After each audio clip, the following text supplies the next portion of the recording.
Assalamualaikum warahmatullahi wabarakatuh. Pada kesempatan kali ini kita akan mengulas kembali terkait dengan apa yang telah kita lakukan beberapa hari yang lalu, yaitu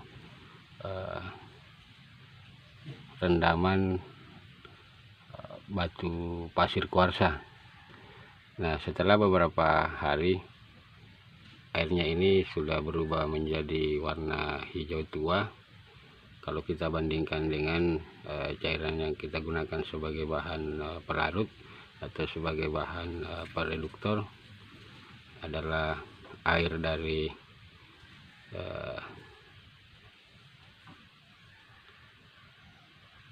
tembaga yang telah dilarutkan.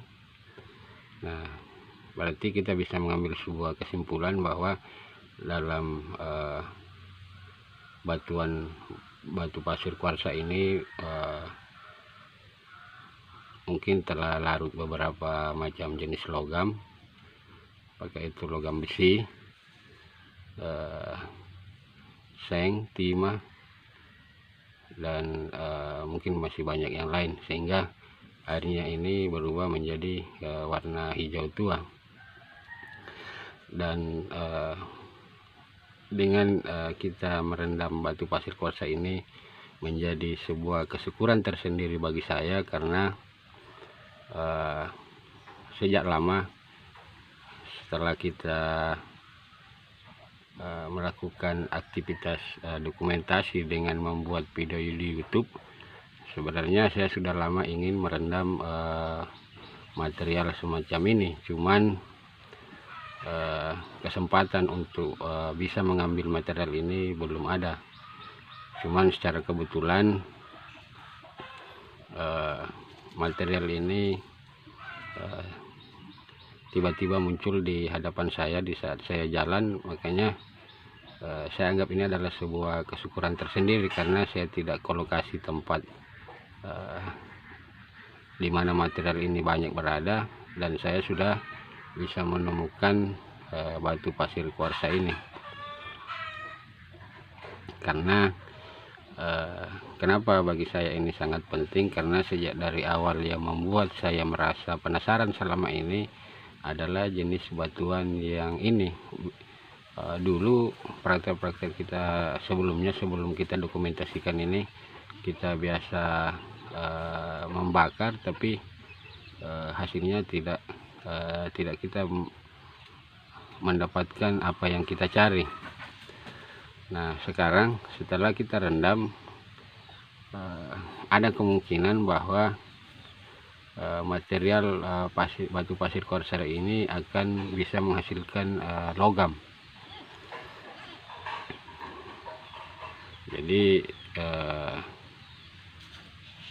bagi teman-teman yang kebetulan ada di sekitar wilayah sini, ini adalah sebuah kesimpulan bahwa batu atau pasir yang memiliki kilauan warna kuning yang itu ringan dan ikut dengan air, salah satu alternatif cara untuk kita bisa mengambil logamnya dengan sistem perendaman. Nah, mungkin dalam skala yang banyak alternatif solusi yang kita gunakan ya mungkin dengan durasi waktu yang kita perpanjang, sehingga walaupun cairan pelarut yang kita gunakan itu tidak terlalu kental, atau dengan kata lain itu encer, tapi dengan durasi waktu yang cukup panjang, mungkin material logam yang terkandung dalam batu pasir kuarsa ini bisa larut. Nah, aktivitas kita juga yang sebelumnya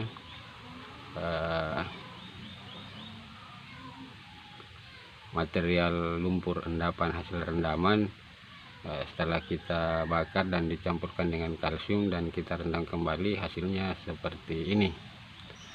Nah, ini juga sebenarnya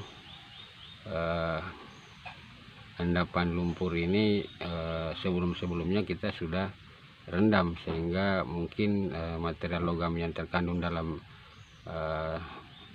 lumpur ini juga mungkin sudah berkurang, karena ini adalah hasil perendaman sebelumnya. Tapi setelah kita memberikan perlakuan, kita panaskan dengan sebagai bahan perekat adalah kalsium dari abu pembakaran, dan setelah itu kita rendam kembali, hasilnya bisa menghasilkan cairan yang warnanya seperti ini.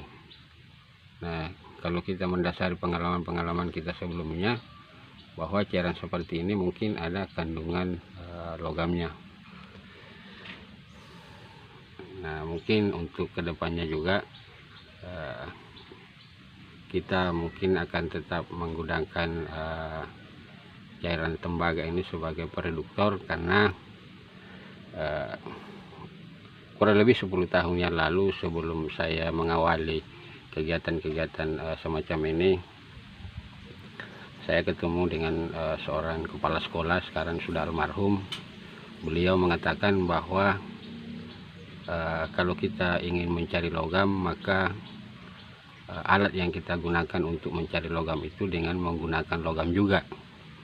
Sehingga ya dari asumsi atau pemikiran semacam itu, sehingga kita berkesimpulan bahwa untuk mencari tembaga kita mungkin juga harus menggunakan tembaga sebagai pemancing. Pada saat itu beliau mengatakan perumpamaan kalau kita ingin menangkap ayam hutan, maka yang kita jadikan sebagai pemancing kita juga menggunakan ayam hutan. Sama halnya dengan bila mana kita ingin menangkap rusa, kita juga menggunakan pemancing anak rusa. Ya, saya sangat bersyukur sekali, karena hal yang membuat saya selama ini merasa penasaran dengan rendaman yang kita buat sekarang ini, penasaran kita itu mungkin sudah terjawab. Nah, untuk kilauan-kilauan yang warna kuning, mungkin kelihatan bahwasanya ada kilauan-kilauan, banyak sekali kilauan-kilauan warna kuning. Beberapa tahun yang lalu saya pernah mencoba untuk menghilangkan kilauan-kilauan warna kuning ini dengan memasukkan pupuk urea. Cuman pada saat itu pupuk urea yang saya masukkan cukup banyak, karena saya merasa putus asa untuk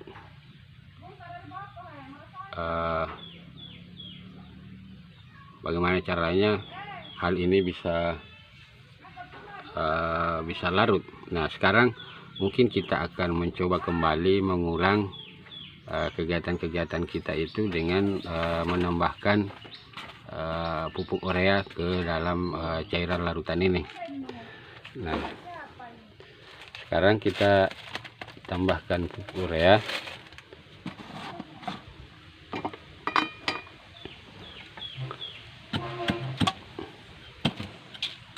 Mudah-mudahan kilauan-kilauan warna kuningnya itu bisa larut dengan sempurna.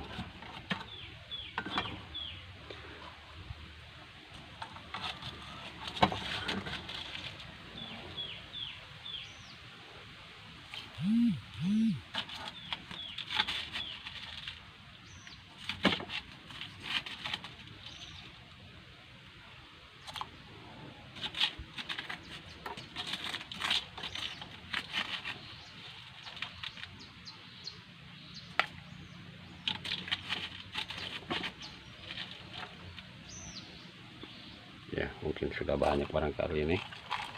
Kita aduk.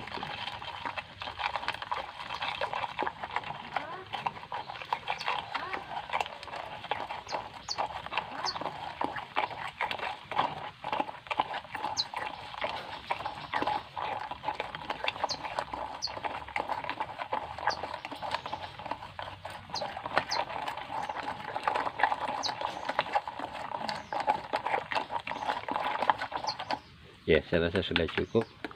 Mungkin kita tinggal menunggu waktu beberapa hari, baru kita perhatikan kembali apakah kilauan-kilauan ini bisa hilang dan larut dengan sempurna. Nah, terkait dengan cairan-cairan yang warna hitam ini adalah logam perunggu yang kita rendam. Dan kenapa bisa berubah menjadi warna hitam? Karena kita telah memberi dengan cairan besi yang telah kita larutkan, sehingga yang awalnya warnanya warna hijau akhirnya juga membuat airnya ini berubah menjadi warna hitam. Mungkin kita bisa coba-coba berikan ke, apakah ini juga bisa berubah.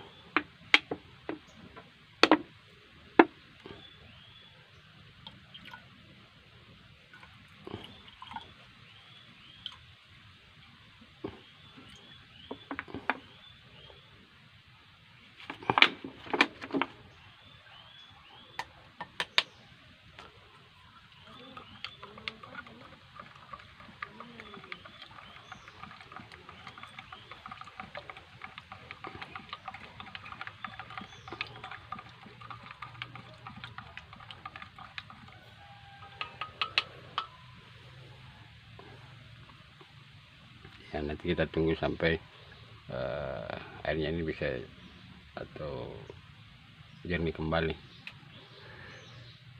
Nah, saya rasa untuk kesempatan kali ini kita mungkin cukupkan sekian saja dulu, dengan kesimpulan bahwa efektivitas penggunaan atau sebagai bahan pereduktor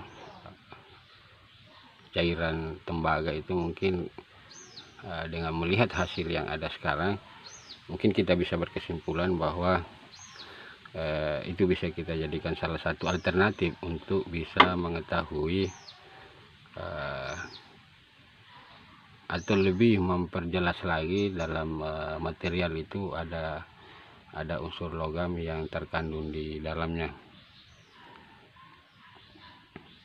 Ya, saya rasa kita cukupkan sekian saya dulu. Semoga bermanfaat. Terima kasih. Wassalamualaikum warahmatullahi wabarakatuh.